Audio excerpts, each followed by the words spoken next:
Mari kita jujur sejenak, kita suka banget membicarakan tujuan kita, bukan? Rasanya luar biasa untuk berkata, saya sedang memulai sesuatu yang baru, atau akan ada rencana besar. Tapi bagaimana kalau saya bilang semua pembicaraan itu justru bisa menjadi alasan mengapa Anda tidak pernah benar-benar mencapainya? Ya, benar. Membicarakan tujuan Anda mungkin adalah hal yang secara diam-diam menghancurkan kesuksesan Anda.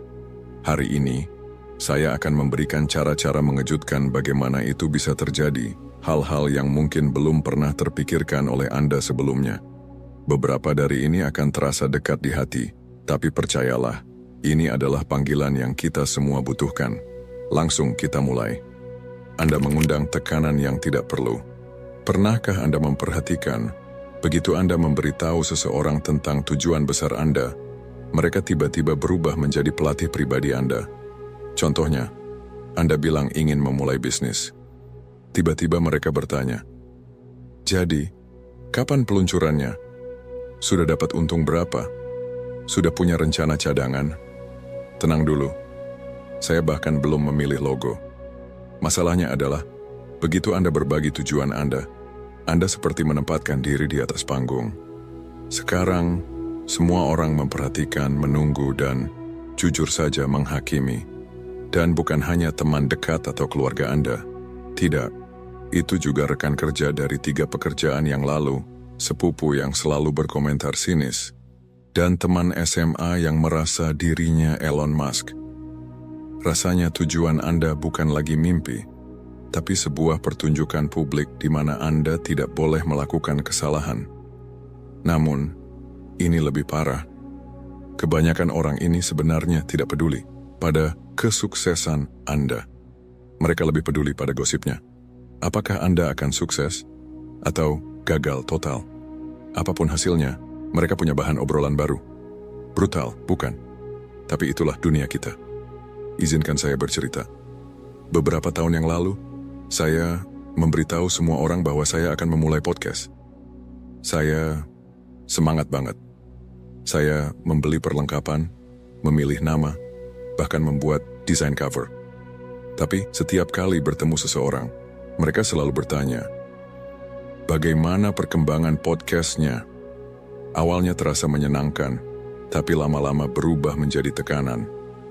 Saya bahkan belum merekam episode pertama, tapi sudah merasa gagal. Akhirnya, saya menghentikan rencana itu. Bukan karena saya tidak mau melakukannya, tapi karena tekanan dari semua mata yang memperhatikan membuat prosesnya jadi tidak tertahankan.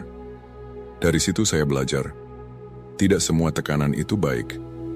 Ada perbedaan antara memotivasi diri sendiri dan merasa seperti sedang tampil di bawah sorotan. Yang pertama mendorong Anda maju, sementara yang kedua menghancurkan Anda. Tujuan Anda adalah milik Anda. Mereka tidak perlu menjadi tontonan. Simpan sendiri, lindungi, dan kerjakan dalam damai.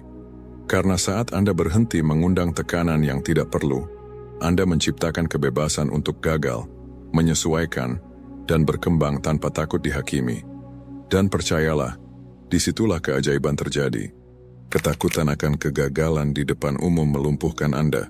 Bayangkan ini, Anda bilang ke semua orang, aku akan lari maraton. Orang-orang terkesan, mereka bertepuk tangan, bahkan ada yang iri. Tapi kemudian hari H tiba, dan Anda sadar belum cukup latihan. Apa yang akan Anda lakukan? Tetap tampil dan berisiko ambruk di kilometer ke-6, atau diam-diam mundur dengan harapan tidak ada yang menyadarinya? Spoiler. Kedua pilihan itu rasanya sama-sama buruk. Inilah kenyataan yang tidak nyaman. Ketika Anda berbagi tujuan Anda kepada dunia, Anda tidak lagi mengejarnya untuk diri sendiri, tapi untuk menjaga reputasi Anda. Ketakutan akan kegagalan di depan umum mengubah mimpi Anda menjadi sebuah pertunjukan berisiko tinggi. Itu bukan lagi soal pertumbuhan atau passion, tapi soal menghindari rasa malu. Parahnya, ketakutan ini bisa melumpuhkan. Alih-alih mengambil langkah berani ke depan, Anda membeku. Anda tidak mau mengambil risiko karena jika Anda gagal, semua orang akan melihatnya. Dan mari kita jujur, beberapa orang memang menunggu Anda gagal. Mereka tidak akan bilang langsung ke wajah Anda, tapi di kepala mereka berpikir, "Tuh kan, aku tahu dia nggak akan berhasil." Brutal, tapi benar. Tujuan juga terasa sama. Begitu Anda membesar-besarkan tujuan Anda, tekanan untuk mewujudkannya menjadi tidak nyata. Saya pernah merasakannya. Beberapa tahun lalu, saya bilang kepada semua orang bahwa saya akan meluncurkan kursus online. Itu hal besar kan? Saya sangat bersemangat sekaligus ketakutan. Saya lebih banyak menghabiskan waktu mengkhawatirkan apa yang akan orang pikirkan jika kursus saya gagal, daripada benar-benar membuatnya. Setiap kali saya duduk untuk mengerjakan kursus itu, otak saya terus berteriak, bagaimana kalau ini nggak cukup bagus? Bagaimana kalau nggak ada yang membelinya? Akhirnya, saya meyakinkan diri sendiri untuk tidak meluncurkannya sama sekali. Bukan karena saya tidak punya kemampuan, tapi karena saya terlalu takut gagal di depan umum. Dan tahu apa? Ketakutan itu 100% saya ciptakan sendiri. Tidak ada yang peduli sebanyak yang saya pikirkan. Ketakutan akan kegagalan di depan umum seperti pasir hisap. Itu menarik Anda ke bawah dan menahan Anda. Tapi inilah poin pentingnya. Kegagalan bukan masalah. Gagal secara pribadi, itu cara belajar tumbuh dan menyesuaikan diri. Tapi gagal di depan umum, itu yang terasa tidak tertahankan. Kebenarannya, kebanyakan orang tidak memperhatikan Anda sedekat yang Anda kira. Dan orang-orang yang memperhatikan, mereka sebenarnya mendukung Anda atau hanya memproyeksikan rasa tidak aman mereka sendiri. Jadi berhenti membiarkan audiens imajiner di kepala Anda menentukan langkah Anda. Tujuan Anda tidak membutuhkan audiens. Mereka membutuhkan usaha. Dan jika Anda gagal, gagal saja dengan bangga dan belajar darinya. Karena setiap kegagalan adalah langkah lebih dekat ke arah kesuksesan. Anda kehilangan kredibilitas ketika tidak menepati janji. Kita semua kenal orang ini kan? Orang yang selalu bilang, "Aku akan melakukan hal besar ini," tapi tidak pernah benar-benar melakukannya. Hari ini mereka bilang ingin memulai bisnis, besok mereka bilang mau menulis buku, dan lusa mereka bilang ingin membuka peternakan lama. Tapi setahun kemudian, tidak ada satupun yang terrealisasi. Mereka terus bicara, tapi tidak ada yang mendengarkan lagi. Percayalah, Anda tidak ingin menjadi orang seperti itu. Kenyataan pahitnya adalah, setiap kali Anda berbagi tujuan dan tidak menepatinya, Anda kehilangan sedikit kredibilitas Anda. Orang-orang mulai berhenti mempercayai Anda. Lebih buruk lagi, Anda mulai berhenti mempercayai diri sendiri.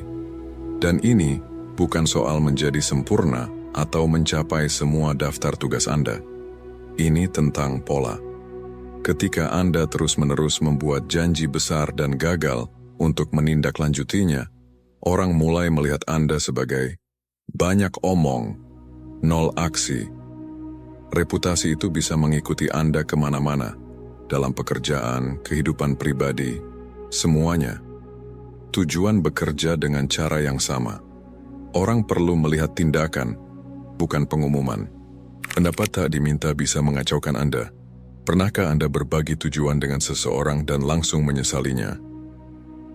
Anda sangat bersemangat menceritakan rencana besar Anda, lalu, boom, mereka menyiramkan air dingin dengan berkata, "Kamu yakin ini ide yang bagus?" Atau lebih buruk, "Kayaknya itu bukan hal yang cocok buat kamu." Serius, terima kasih ya, tapi saya nggak butuh saran karirmu yang tidak diminta. Inilah kenyataan pahitnya. Begitu Anda membagikan mimpi Anda seperti membuka pintu untuk banjir opini. Kebanyakan dari mereka bahkan tidak Anda minta. Orang-orang akan memberikan pendapat mereka berdasarkan ketakutan, rasa tidak aman, dan bias mereka sendiri. Dan mari kita jujur, tidak semua dari mereka benar-benar ingin melihat Anda sukses. Beberapa orang secara diam-diam berharap Anda gagal. Mereka mungkin tidak akan mengatakannya langsung, Tapi komentar mereka cukup jelas. Saya pernah mencoba hal seperti itu, dan itu nggak berhasil. Seolah-olah, kegagalan mereka otomatis menjadi takdir Anda. Yang lain, menyamarkan keraguan mereka dalam bentuk perhatian, dengan mengatakan hal-hal seperti, "Saya cuma nggak mau kamu kecewa." Padahal sebenarnya, mereka takut Anda keluar dari zona nyaman, milik Anda dan milik mereka. Dan bagian yang paling buruk, meski pendapat mereka sepenuhnya tidak masuk akal, itu tetap bisa menanamkan benih keraguan di kepala Anda. Tiba-tiba, Anda mulai mempertanyakan kemampuan Anda sendiri hanya karena pendapat mereka. Kenapa Anda memberi mereka kekuatan sebesar itu? Hal yang sama terjadi dengan tujuan Anda. Begitu Anda berbagi mimpi, semua orang mendadak jadi pakar. Bahkan jika mereka belum pernah mengambil satu langkah pun untuk mengejar mimpi mereka sendiri. Izinkan saya berbagi cerita. Ketika saya bilang kepada seorang teman bahwa saya ingin memulai bisnis sendiri, saya sangat antusias. Saya sudah melakukan riset berbulan-bulan, membuat rencana, dan menabung uang.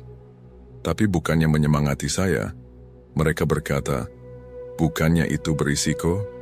Sebagian besar bisnis kecil kan gagal." Satu komentar itu terus terngiang di kepala saya.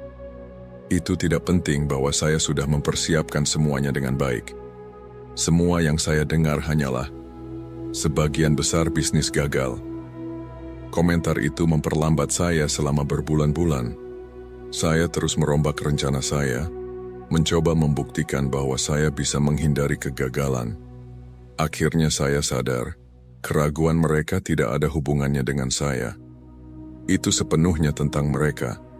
Mereka tidak bisa membayangkan mengambil risiko seperti itu. Jadi, mereka mencoba memproyeksikan ketakutan mereka pada saya. Pelajaran yang saya dapatkan, tidak setiap opini layak didengar. Ketika Anda membiarkan pendapat tak diminta mengacaukan Anda menyerahkan kendali atas hidup Anda. Anda membiarkan ketakutan, rasa tidak aman, dan keterbatasan orang lain menentukan apa yang Anda lakukan dengan mimpi Anda. Dan itu bukan cara hidup yang sehat. Tujuan Anda adalah milik Anda. Tidak ada orang lain yang sepenuhnya memahami visi, passion, atau potensi Anda. Jadi kenapa pendapat mereka harus punya bobot sebesar itu? Kenyataannya adalah, kebanyakan orang yang meragukan Anda bukanlah orang jahat. Mereka hanya memproyeksikan masalah mereka sendiri. Tapi Anda tidak harus membawa beban mereka.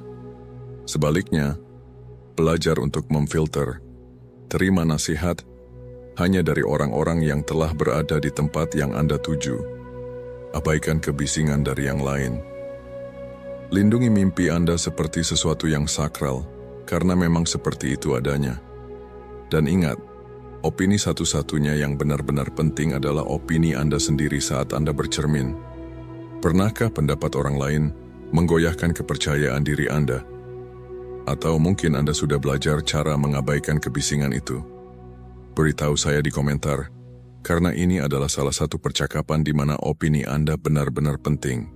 Anda menjadi kecanduan validasi. Anda tahu rasanya kan? Ketika Anda memberitahu seseorang tentang tujuan besar Anda, dan mereka bilang, "Wah, itu luar biasa." Rasanya luar biasa, bukan? Tapi inilah jebakannya. Sensasi itu bisa sangat membuat ketagihan. Tanpa sadar, Anda mulai mengejar tepuk tangan daripada mengejar tujuan sebenarnya. Dan, spoiler, validasi itu tidak akan membayar tagihan Anda. Mari kita jujur. Di dunia sekarang ini, kita semua sedikit kecanduan validasi. Media sosial telah melatih kita untuk mendambakan like, share, dan komentar. Sampai-sampai kita sering salah mengira itu sebagai kemajuan nyata. Hal yang sama terjadi pada tujuan kita. Begitu Anda memberitahu seseorang tentang rencana Anda, dan mereka mulai mendukung Anda, rasanya seperti Anda sudah mencapainya. Tapi, disinilah letak jebakannya. Itu bukan pencapaian. Itu hanya kalori kosong untuk harga diri Anda. Yang lebih parah, Kecanduan validasi ini bisa membuat Anda terjebak. Kenapa? Karena jika Anda sudah mendapatkan pujian, di mana urgensi untuk melanjutkannya? Ini seperti makan pencuci mulut sebelum makan malam.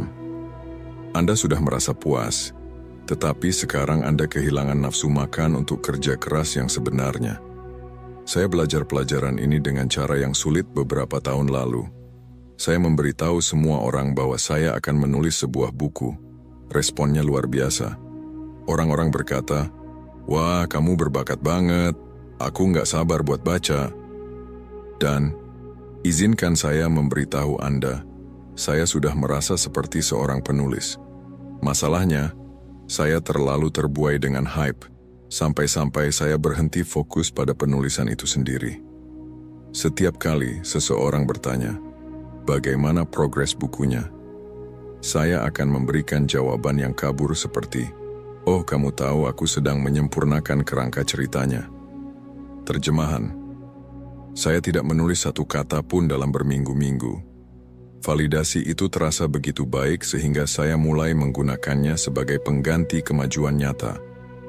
Akhirnya, saya harus menghadapi kenyataan.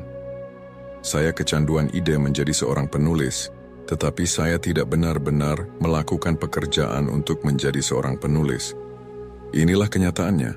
Validasi adalah jebakan. Rasanya luar biasa pada saat itu, tetapi itu adalah kemenangan kosong. Kepuasan yang nyata datang dari melakukan pekerjaan, diam-diam, konsisten, tanpa membutuhkan audiens.